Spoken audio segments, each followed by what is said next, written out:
नंदिनी के सामने चुनौती यह है कि वह अपनी शादी की निशानियों के बदले में एक दवा की शीशी प्राप्त करे, जो आकाश की जान बचाने के लिए आवश्यक है। यह स्थिति दर्शाती है कि कैसे पारिवारिक संबंधों में दबाव और संघर्ष से निपटना पड़ता है। नंदिनी की सास, जो एक प्रभावशाली पात्र है, उसे मजबूर करती है कि वह आकाश से दूर हो जाए ताकि वह एक नए रिश्ते में जा सके। इस दौरान नंदिनी का संघर्ष और भावनात्मक द्वंद्व स्पष्ट होता है।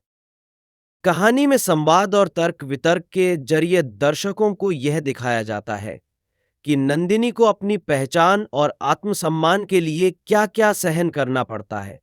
आकाश, जो नंदिनी के पति हैं, भी इस स्थिति से जूझते हैं। वह अपने परिवार के दबाव के खिलाफ खड़े होने की कोशिश करते हैं, लेकिन परिस्थितियां उन्हें मजबूर कर देती हैं कि वह नंदिनी की बात माने।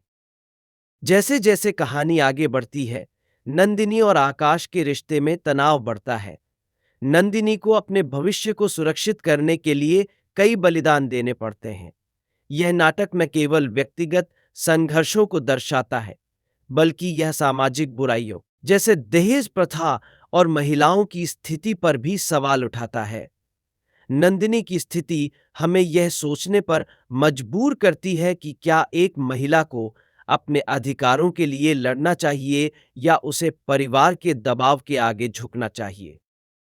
कहानी का एक प्रमुख हिस्सा उस तनाव को दिखाता है जो पारिवारिक समारोहों के दौरान उत्पन्न होता है।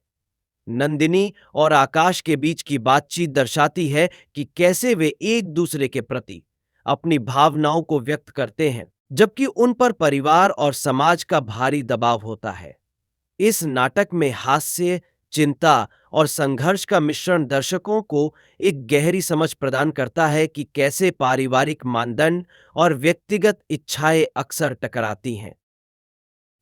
अंत में नंदिनी और आकाश की कहानी एक महत्वपूर्ण संदेश देती है कि हमें अपने अधिकारों के लिए खड़ा होना चाहिए और दहेज प्रथा जैसी बुराइयों के खिलाफ आवाज उठानी चाहिए। नाटक का अंत इस विचार पर होता है कि केवल सहनशीलता से ही बदलाव संभव है और इसे वास्तविकता में लाने के लिए साहस की आवश्यकता है।